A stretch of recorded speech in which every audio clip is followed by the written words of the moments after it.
Have you ever watched someone lose everything: power, respect, love because of their own pride? And then, against all odds, find the courage to rebuild not just a company, but themselves. Nathan Cole thought success meant control. Emma Dawson proved him wrong. This isn't just a story about business. It's about redemption, trust, and the one person who believed when no one else would. If this transformation inspired you, don't just keep it to yourself. Hit subscribe right now so you never miss the next story that could change how you see success. Leave us a comment. Would you forgive someone who betrayed your trust? And share this video with a friend who needs a reminder that real leadership begins with humility. Let's spread this message together. Nathan Cole had built his reputation as one of the most unshakable CEOs in New York's financial district, a man who believed success was measured strictly in quarterly profits and decisive acquisitions. At 40, he owned a penthouse that glowed like a monument to ambition and drove a gleaming black Escalade that never sat still for long. But tonight, none of that mattered. A $120 million contract had collapsed without warning, and now a dozen shareholders were demanding his head. The conference room felt suffocating as the board members exchanged looks that said, "You've lost control." His chief financial officer cleared his throat, voice unsteady. "We have to pivot, Nathan. Investors are already talking to competitors. If we don't secure a new partner by the end of the quarter, this company's liquidity could hit critical levels." Nathan didn't flinch, though his pulse hammered in his neck.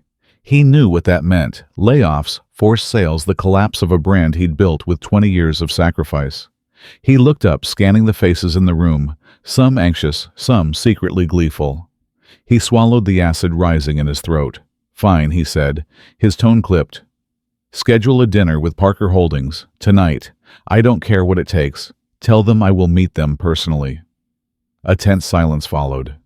Everyone knew that Richard Parker, the founder of Parker Holdings, was known for dismantling weak companies and swallowing them piece by piece. But Nathan didn't care anymore. He would not watch everything burn without a fight. His assistant scribbled a note, voice hushed. "Sir, it's less than 6 hours from now.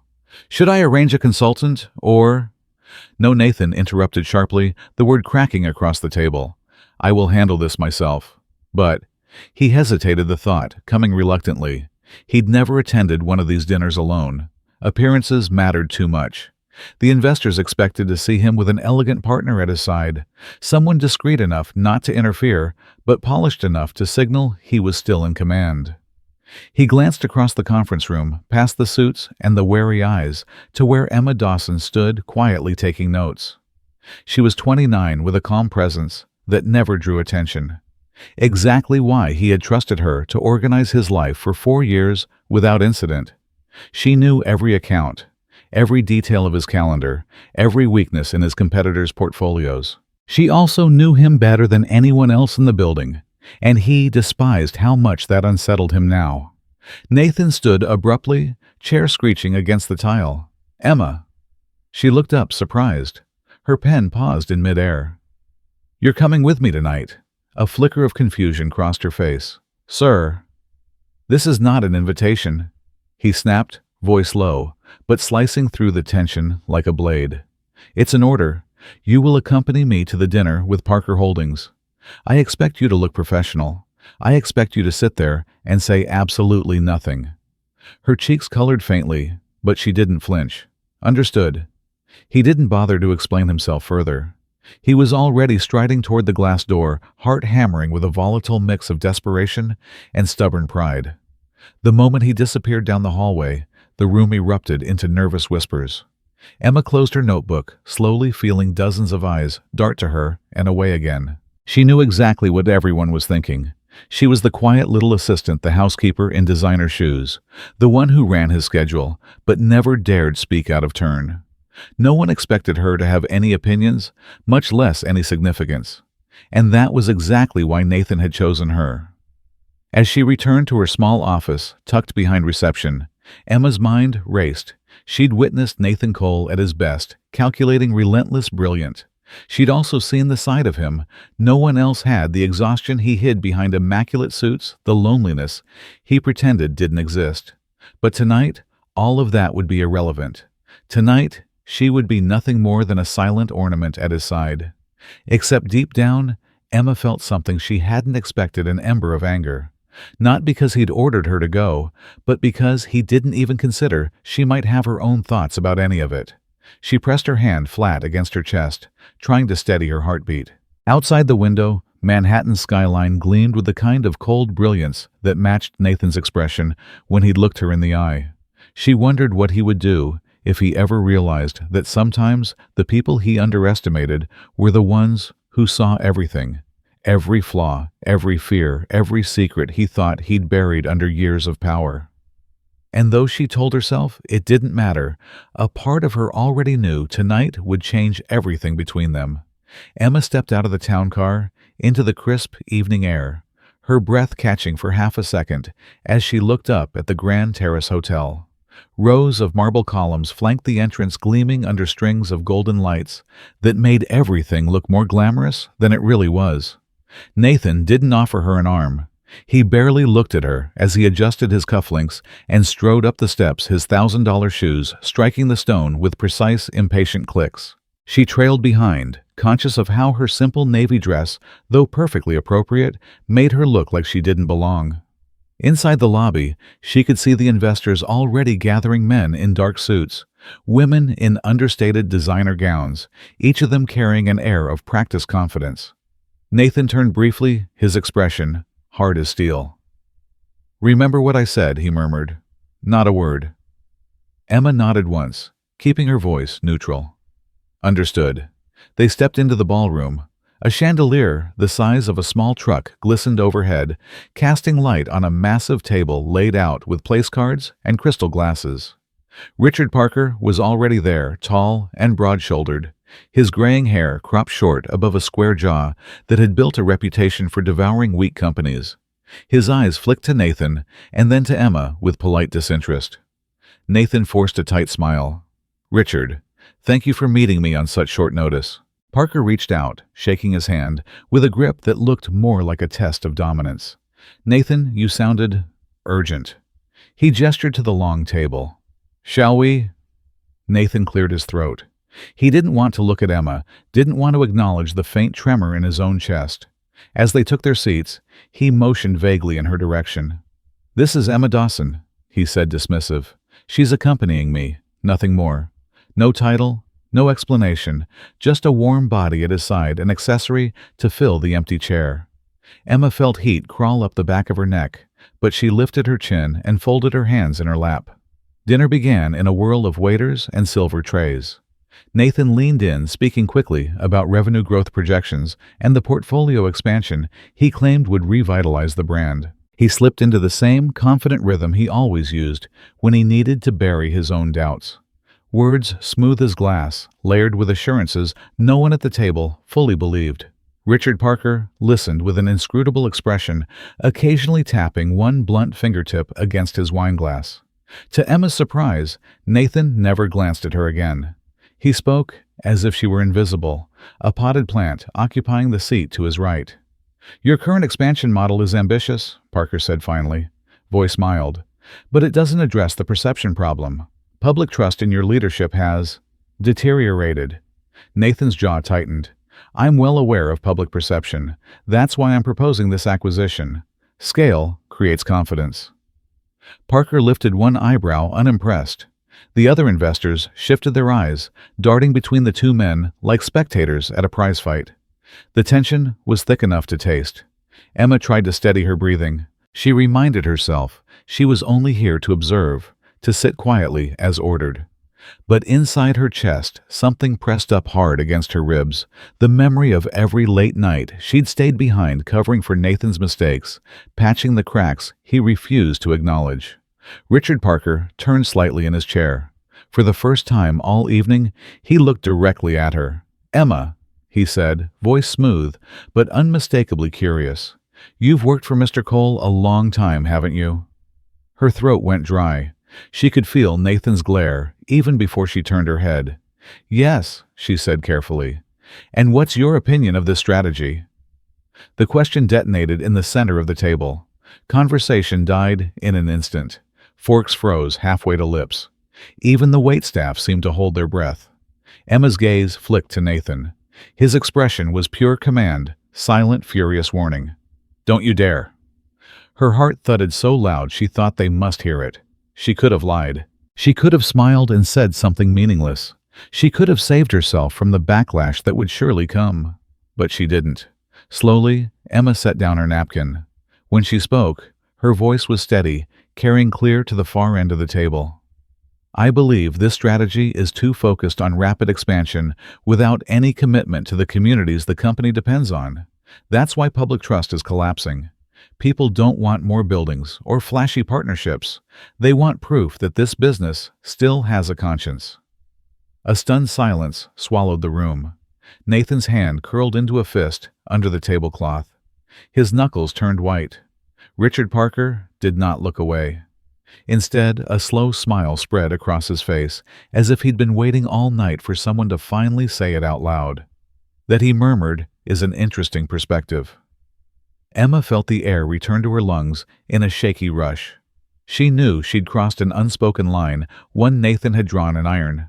But some lines were meant to be crossed. In that moment, she didn't regret a single word.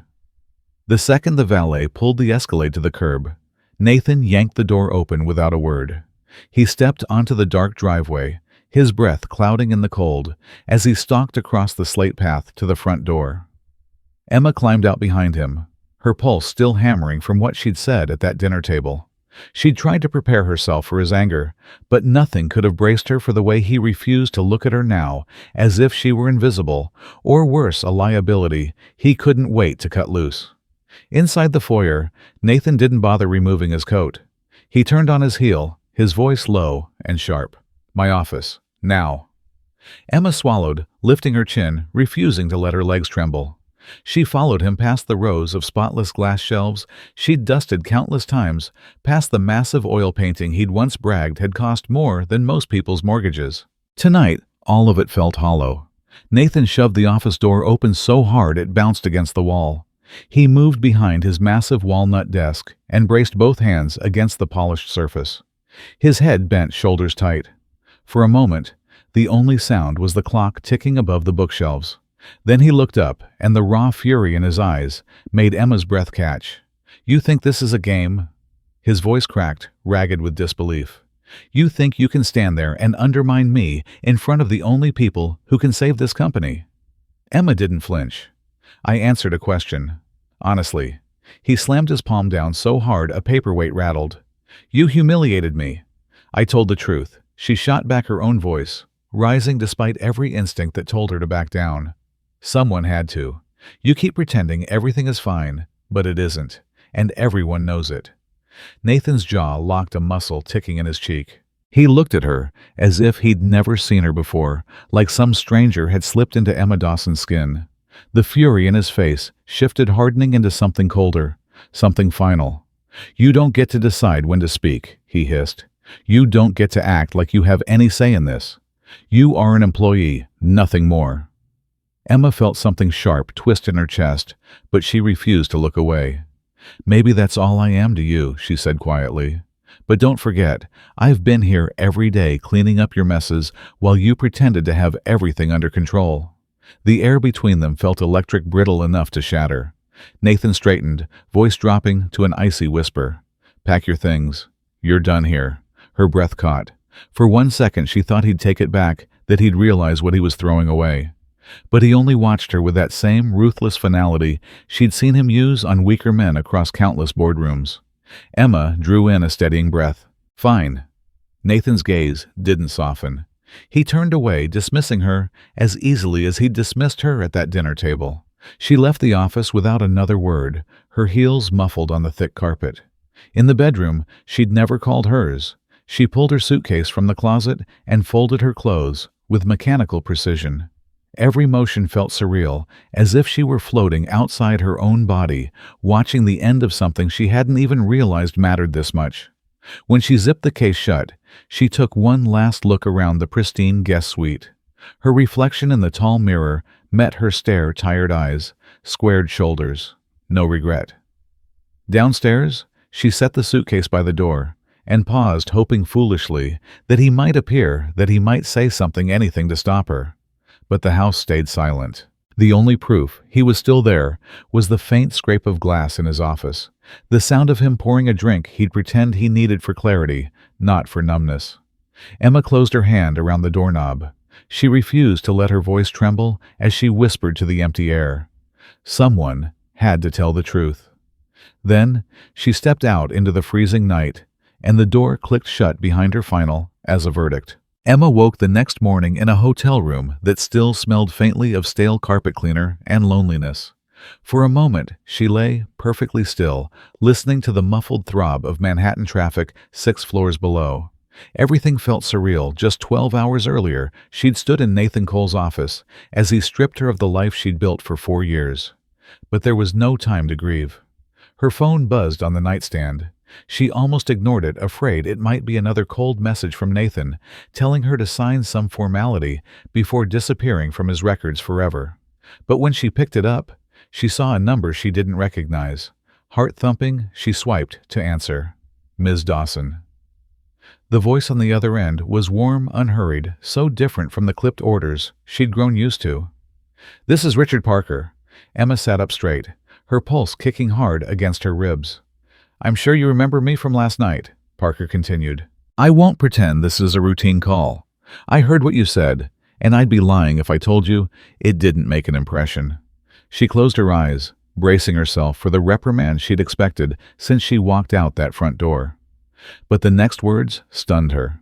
"If you've ever considered applying your insights somewhere, they'd be valued," Parker said, his tone calm but deliberate. "I have an opportunity for you. We're launching a social impact initiative. It's an arm of Parker Holdings dedicated to rebuilding trust in the communities our businesses serve." Emma's breath caught. "I need someone to help design it. Someone who understands what companies forget when they get too big, too proud. Someone who knows how to speak the truth when no one else will." She pressed a hand to her forehead, trying to steady herself. In less than a day, everything she knew had been reduced to ashes, and here was a man offering her a way to turn the wreckage into something meaningful. I don't know what to say," she whispered. "Say yes," Parker replied without hesitation. "You have perspective most people spend a lifetime trying to find. Let's use it." Emma's throat burned. She thought about all the late nights she'd spent watching Nathan bury every chance to do something good in favor of another quick win. She thought about the investors who'd nodded politely but never really listened. And she thought about the small, defiant voice inside her that had finally spoken up at that table, even when it cost her everything. "I'll do it," she said quietly, her voice trembling. "I'd be honored," Good Parker said, and she could hear the satisfaction in his voice. "Our offices are in Midtown. My assistant will email you details.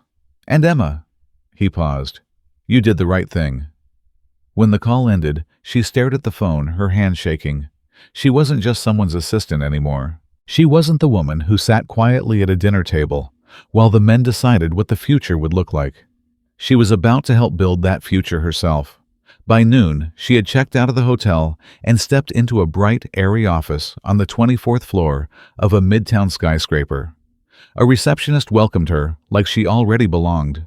Within an hour, she was seated in a glass-walled conference room across from Parker and 3 department heads who actually looked at her when she spoke. It felt like stepping into an entirely different universe, a place where honesty wasn't punished, where ideas mattered more than titles. As Parker outlined the scope of the initiative, education grants, job training programs, community partnerships, Emma felt something bloom in her chest that she hadn't realized was missing hope. And beneath the rush of adrenaline and fear, there was a quiet, undeniable certainty. This was where she was meant to be. Nathan had always believed he could outrun failure if he just worked harder, moved faster, refused to blink. But in the weeks after Emma walked out, that illusion shattered piece by piece. The first contract evaporated when a regional partner withdrew, citing instability in leadership. He tried to spin it as a routine adjustment, but 2 more clients bailed before he could finish the press release. By the end of the month, over 20% of the company's projected revenue had vanished. His phone rang constantly. investors demanding explanations, the press chasing a scandal. Behind closed doors, his senior managers stopped defending him. One by one, the most capable people on his team resigned. Some left polite notes, others didn't bother with goodbyes. Nathan spent sleepless nights hunched over spreadsheets, eyes burning, trying to piece together any plan that could staunch the bleeding. Every option felt like a gamble he couldn't afford to lose. He signed 3 desperate short-term contracts that traded huge concessions for fast cash decisions he would have mocked as pathetic 6 months ago. But when you were drowning, pride didn't keep you afloat. Still, nothing prepared him for the moment he stepped into the quarterly shareholder meeting and felt every eye in the room sharpen with thinly veiled contempt. The boardroom, once his arena of control, felt like a tribunal waiting to pass sentence. He smoothed his tie, forced his shoulders back, and tried to remember the voice that used to fill this space with certainty. But when he began to speak, his words felt brittle, rehearsed, empty. "I understand the last quarter has been challenging." He began, ignoring the tremor in his hands. "These setbacks are temporary. We have secured bridge contracts to stabilize cash flow." And one of the investors, a woman with short silver hair and an expression like cut glass, interrupted. "Mr. Cole, we've reviewed your contracts. They're unsustainable and reactive. You've mortgaged the company's long-term viability to stay afloat another 6 months. Is this your idea of leadership?" He opened his mouth to argue, but nothing came out. He felt a cold prickle at the back of his neck as he realized no one in the room believed him anymore. A rustle of papers broke the silence. The woman slid a folder across the table, her tone measured but implacable. "Parker Holdings has acquired a 40% stake in your company." Nathan's heart stopped.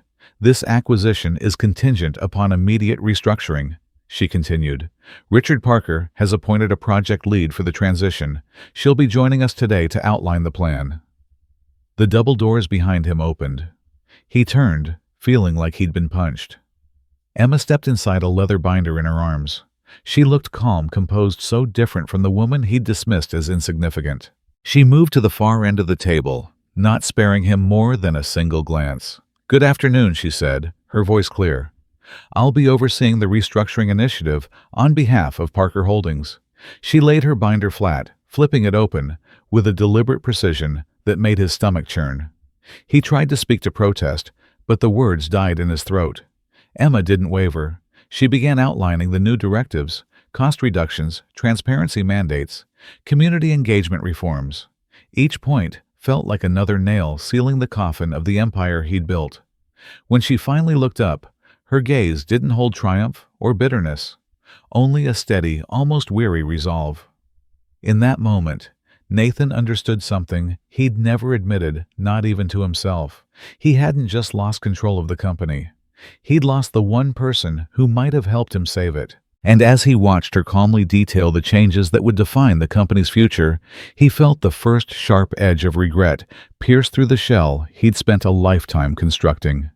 Nathan couldn't feel his own hands as Emma closed her binder and looked across the table at him. Every person in that boardroom was watching, waiting to see if he would crumble or fight. His voice came out low, ragged with disbelief. "So now you think you're in charge?" he demanded. His eyes locked on hers. "You think you get to walk in here and dictate how this company runs?" Emma didn't flinch. Her expression was steady, almost calm, and somehow that cut deeper than if she'd shouted. "I don't think it," she said softly. "I know it. Because somebody has to do what's right, something you never had the courage to care about." A shocked hush fell over the room. Nathan felt heat roar into his face, but for once, he had no clever retort ready. He could see it in the investors' eyes. They agreed with her. They'd been waiting for someone to say what none of them dared. Emma took a breath and straightened her notes, her voice growing stronger as she turned to the rest of the board. "Parker Holdings didn't invest to prop up a failing ego," she said evenly.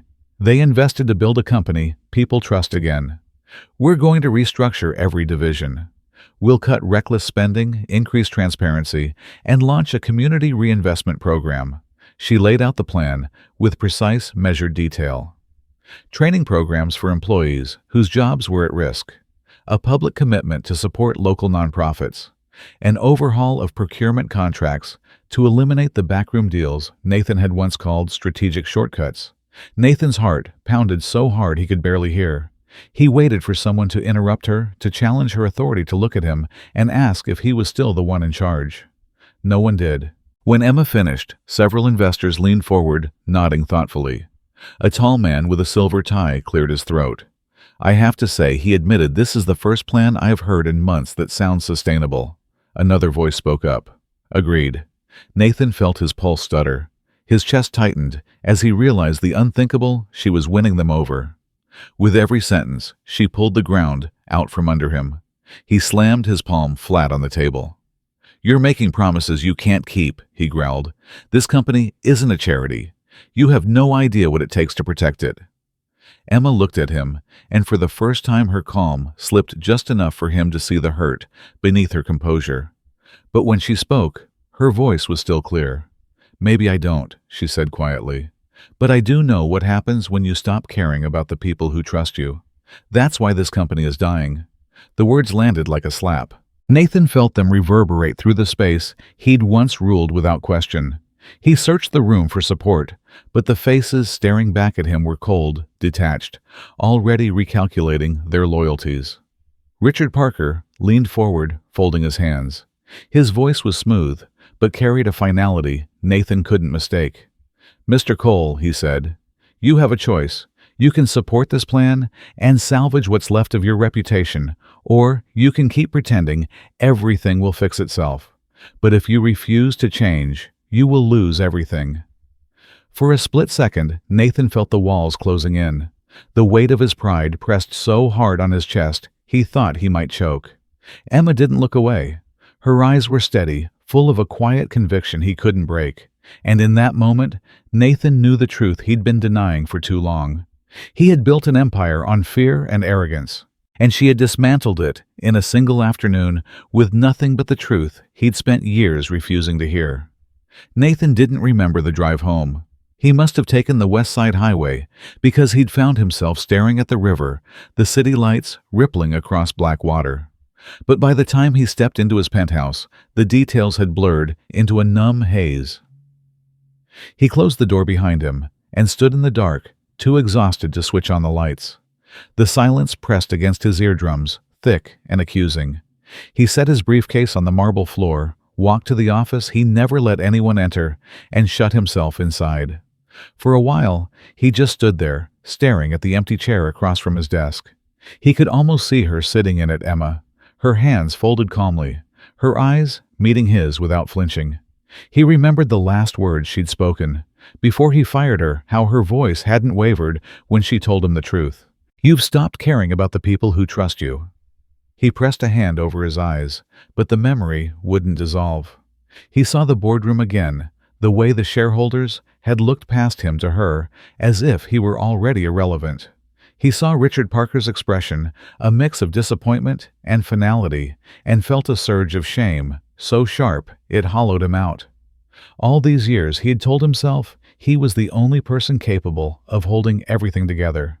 That control was the same thing as strength, that if he let anyone get too close, it would all come apart. But tonight, sitting in the wreckage of his own making, Nathan felt the truth creep in slow and undeniable. He had never known how to trust anyone. Not his partners, not the employees who had once believed in him, not even Emma, who had given him every reason to. He dropped into his chair and let his head fall into his hands. The memory of her voice wouldn't leave him, the conviction in it, the quiet disappointment. He replayed the way she had walked out of his office that night, her suitcase rolling behind her, not a single backward glance. He realized he'd spent years mistaking fear for discipline, arrogance for certainty, control for purpose. And in the end, all it had earned him was an empty office and a company teetering on the edge of ruin. His phone buzzed on the desk, lighting up with another headline: Parker Holdings confirms restructuring plan, led by Emma Dawson. He picked it up, thumb hovering over the screen. For an instant he considered calling her, saying something he should have said long ago. But what could he offer now? Apologies she wouldn't believe. Promises he'd already broken. Nathan set the phone down and leaned back, letting the darkness fill every corner of the room. It was the first time he had ever admitted to himself that he was afraid. Afraid he'd become exactly the man Emma accused him of being. Afraid he'd wasted everything: her trust, his employees' faith, the company's legacy on the illusion that he could control the world by shutting everyone out. His gaze drifted to the shelf where a single framed photo stood, the company's first opening ceremony, back when he still believed building something meant more than winning. He couldn't remember the last time he'd felt that kind of hope. In that quiet, empty office, Nathan finally allowed himself to whisper what he'd denied for so long. "I don't know how to trust anyone." The words landed like a confession, heavy and hollow. But for the first time, he didn't shove them away. He let them settle into the silence, because pretending hadn't saved him, and he was too tired to pretend anymore. Nathan hadn't planned to answer her email. He'd read it 3 times, his thumb hovering over the delete button, before finally closing his laptop and pouring himself another drink he didn't need. But hours later, lying awake in the dark, he couldn't stop thinking about her invitation. "If you still care about what happens to this company," Emma had written, "come see the people we're trying to help." It was the first message she'd sent him since the day he'd fired her. He knew he didn't deserve a second chance. But as dawn crept over the skyline, painting his office in cold blue light, he realized he couldn't keep hiding behind excuses.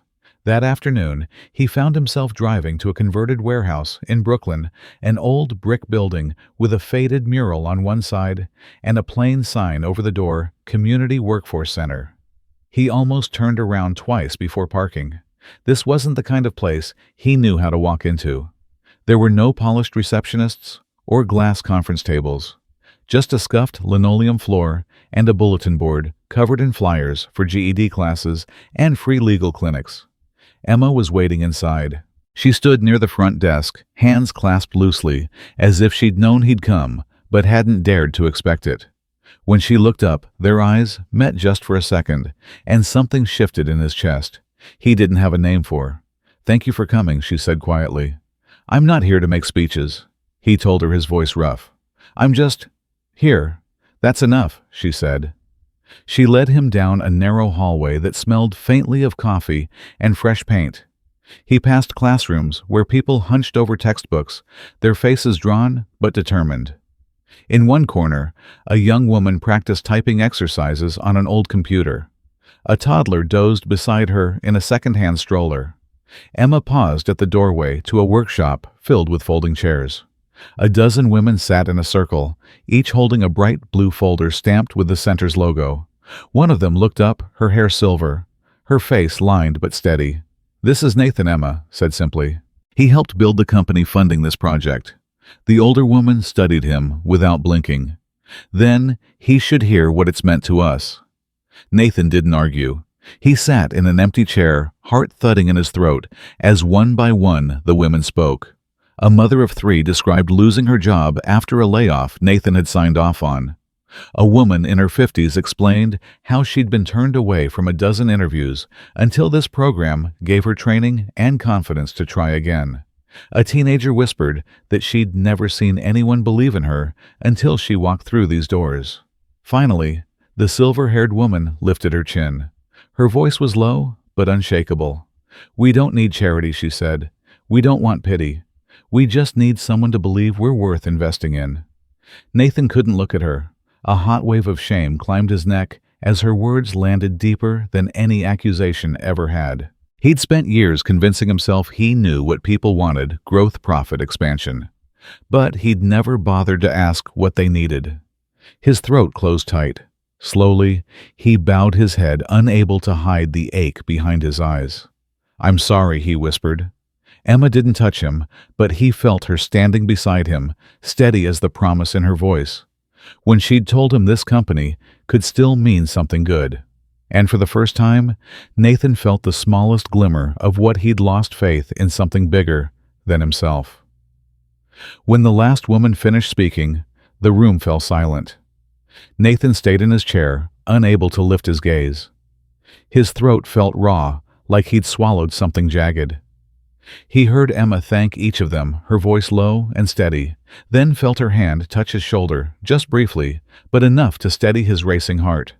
He followed her back down the hallway, without a word. Outside, the late afternoon sun glared against the windshield of his SUV, but he didn't reach for the keys. Instead, he turned to face her. For the first time, he didn't have any rehearsed speech or practiced defense. His voice came out hoarse, almost unrecognizable. "I was wrong," he said, his hands flexing uselessly at his sides. "About everything. About you.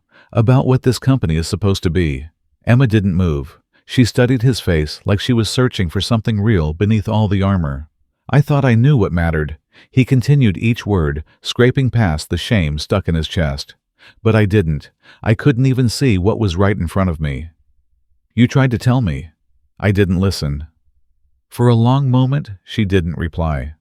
The wind picked up, carrying the sounds of traffic and the distant thud of a basketball game from a park across the street. When she finally spoke, her voice was soft but unflinching. "If you mean that," she said, "then prove it. Not to me, to them." She nodded back at the building. "To every person who trusted you and got left behind." Nathan swallowed hard. He had never felt smaller or more certain that she was right. "Then help me do it," he whispered. Emma's expression didn't soften, but something in her eyes shifted. "All right," she said simply. "We start tomorrow." And they did. The next morning, Nathan traded his suit for an open-collared shirt and sat beside her in the community center conference room as she outlined proposals he didn't pretend to understand yet. He took notes. He asked questions. He watched her lead with the kind of steady purpose he'd never possessed. Day after day, he showed up. He listened to case managers, explained why certain programs failed and how to rebuild them. He met with former employees who'd been laid off when his expansion plans imploded. He sat through conversations that made him want to shrink under the table from shame. But Emma never let him hide. At night, they often stayed late in the empty office she'd claimed as headquarters for the initiative. The first week, they barely spoke. But slowly, as exhaustion softened the edges of their defenses, something shifted between them. One evening they sat across from each other in the glow of a single desk lamp poring over a draft for the company's first ever transparency report. Nathan leaned back, rubbing a hand over his tired eyes. "I used to think this was all weakness," he admitted, voice quiet. "Caring about what people think, apologizing, trying to fix what I broke." Emma glanced up, her expression gentle but unsparing. "It's never weakness to take responsibility." He met her gaze and felt something uncoil inside him, something he hadn't even realized was wound so tight. "Emma," he murmured, his voice unsteady, "you didn't just save the company." He hesitated, breath catching. "You saved me." For a heartbeat, neither of them moved. Then she smiled, small and soft, but the most honest expression he'd ever seen on her face. "I didn't save you," she said quietly. "You chose to save yourself." He couldn't look away. The late hour, the hush of the empty office, the shared exhaustion, it all pressed them closer than they'd ever been. In that fragile, unguarded moment, Nathan finally understood why everything had collapsed. Not because he hadn't been strong enough, but because he'd never let himself believe anyone could stand beside him without needing to be controlled. Now, for the first time, he didn't feel alone. And as Emma turned back to the report, her shoulder brushing his, Nathan knew something had shifted forever. Something he wouldn't trade, even for the empire he'd once thought was everything. 3 months later, Nathan stood behind a sleek podium, a dozen cameras aimed at his face. The conference hall was packed wall to wall, reporters clutching notepads, investors in tailored suits, employees who had survived the worst days. Overhead, a banner read, "Coal Industries Rebuilding with Purpose." He adjusted the microphone with hands that no longer trembled from fear, but from something closer to awe. Just beyond the first row, Emma stood near the side aisle, arms folded across a navy blouse, watching him with that calm steadiness that had become the center of his world. He drew a breath and let his gaze travel across the room. For so long he'd believed this moment would be about reclaiming power, proving he was still the man who could win. But when he finally spoke, His voice was clear and stripped of the arrogance it once carried. 6 months ago, Nathan began, I thought success meant never admitting weakness. I believed leadership was about control, about convincing everyone I had all the answers. A ripple moved through the audience. Cameras flashed. He didn't look away. But that belief cost us more than contracts. He continued, his throat tight. It cost us trust. It cost us good people. It almost cost us everything. He felt the hush deepen. For once, no one dared interrupt. This company isn't mine alone, Nathan said, voice growing stronger. It never was. And I finally understand, real success isn't measured by how many people follow you out of fear. It's measured by whether you have the courage to serve the people who believed in you even when you didn't deserve it. His gaze flicked to Emma just for an instant. I'm not proud of the mistakes I made, he admitted, but I'm proud we're here now, rebuilding, doing it differently. A reporter raised her hand, voice echoing across the microphones. Mr. Cole, what do you think is the most important thing you've learned? Nathan didn't hesitate. That trust is earned by telling the truth, he said, and by never forgetting that every decision affects real lives. His chest tightened as he spoke the words that had taken him years to understand. I used to think success was about power, he said softly, but now I know it's about trust, and about the willingness to serve. For a second, no one moved, no one spoke. The quiet was absolute. Then, all at once, the room erupted in applause. Not the polite, measured kind he'd heard after a profitable quarter, but something deeper, something that felt like forgiveness. Nathan let the sound wash over him, humbled. And when he finally stepped back from the podium, he didn't look for the exit. He looked for Emma, because he knew beyond any doubt that none of this meant anything without her standing there to see it. The weeks after the press conference passed in a blur of rebuilding and quiet transformation. Nathan no longer hid behind closed doors or barked orders he never explained. Instead, he spent his mornings walking the floors of the headquarters, stopping to ask questions, to thank the teams who had stayed when leaving would have been easier. Emma was always nearby, her calm presence, a reminder of everything they'd fought for. It didn't take long for the rumors to swirl. Employees noticed how often they stayed late together, how their conversations slipped into something softer when they thought no one was listening. But no one dared to say it out loud, not until the day Nathan finally decided he was done pretending he could keep his heart locked behind a boardroom door.